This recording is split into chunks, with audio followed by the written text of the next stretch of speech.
You think today's politicians are chaotic. You haven't met Caligula. He didn't just abuse power, he redefined what it meant to go mad with it. This was a man who made his horse a priest, declared war on the ocean, and forced Rome's elite to worship him as a god. His rule was so disturbing, so surreal, it makes modern scandals feel like children's stories. But behind the madness was something even more dangerous, a man raised in fear, forged by power, and consumed by the idea that he was untouchable. Let's uncover the terrifying truth about Emperor Caligula, the man who turned Rome into a theater of insanity. Gaius Julius Caesar Germanicus was born in 12 AD into one of Rome's most powerful families. His father, Germanicus, was a beloved general. His mother, Agrippina the Elder, was granddaughter to Augustus, the first emperor of Rome. From the moment he could walk, Gaius was surrounded by blood, ambition, and danger. As a toddler, he would dress in a miniature soldier's uniform during campaigns with his father. The troops adored it. They nicknamed him Caligula, meaning little boots, after the tiny military boots he wore.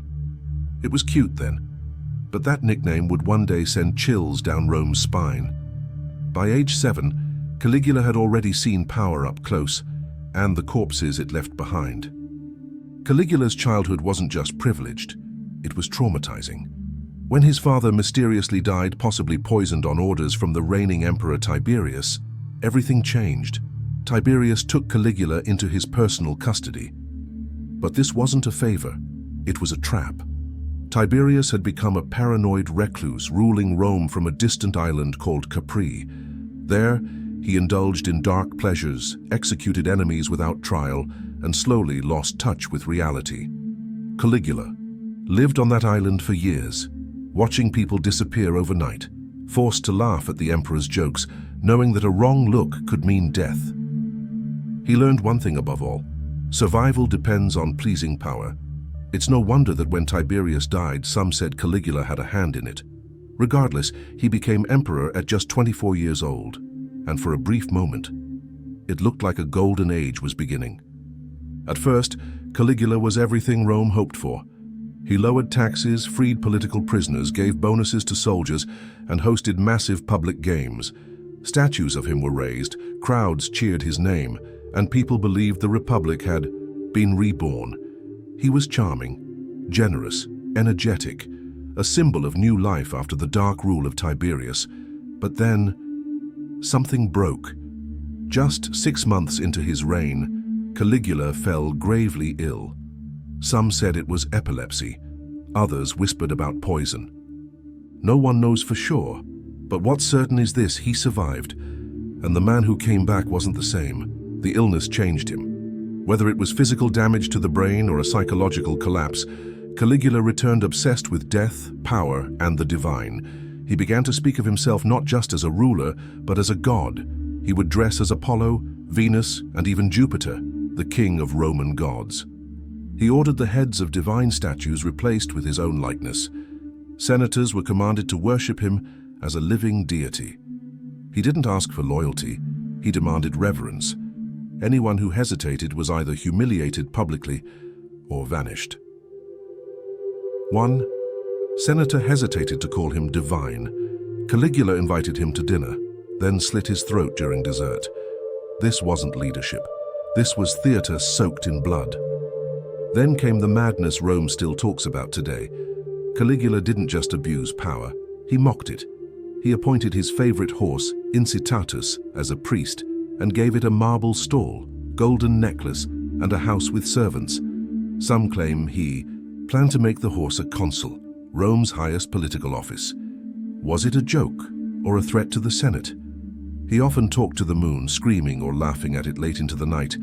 He claimed the goddess Luna spoke back. Then he declared war on Poseidon, the god of the sea. He marched his legions to the shores of the English Channel, ordered them to stab the ocean and collect seashells, declaring them the spoils of war. Yes, he waged war on the ocean and won. His palace became a stage for cruelty. He transformed it into a temple, where he sat on a throne dressed in divine robes, while citizens worshipped him under threat of death. He hosted banquets, where executions became entertainment. One story claims that when he ran out of lions at the Colosseum, he ordered prisoners thrown into the arena anyway, just to watch them suffer. He would invite Rome's richest citizens to dinner, flatter them, then force them to rewrite their wills in his favor. After they signed, they'd often be killed that same night. His sister Drusilla became the center of scandalous rumors. Some historians claim he had an inappropriate obsession with her. After her death, he declared her a goddess, held state funerals, and forbade anyone from laughing or smiling during mourning. To Caligula, grief was just another performance.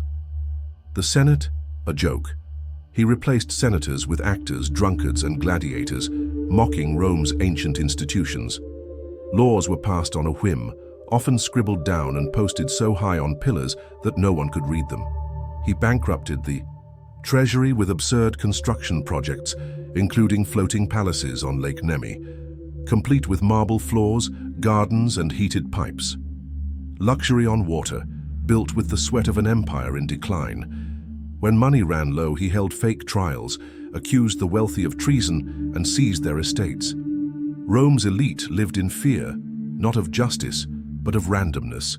No one was safe, not family, not friends, not Rome. By 41 AD, even Caligula's closest guards had enough. The final straw. He insulted the Praetorian Guard, mocking their loyalty and threatening to replace them with foreign mercenaries. To men who literally held swords behind his back, this was suicidal. A conspiracy began to brew, not in secret meetings but in whispers behind doors. The plan was simple: kill the emperor and restore sanity. On January 24, 41 AD, Caligula walked into a private hallway in the imperial palace. His guards followed close behind. Then ambush. He was stabbed over 30 times. His body was left mangled on the marble floor. His wife and young daughter were executed shortly after. No mourning, no state funeral. Rome cheered. So what do we make of Caligula? Was he mentally ill?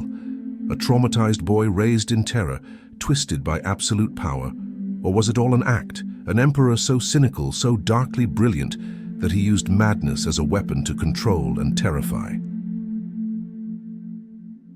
The truth probably lies somewhere in between. He was shaped by betrayal, violence, and fear. And when he gained power, he didn't just rule Rome, he punished it. His name has become synonymous with tyranny.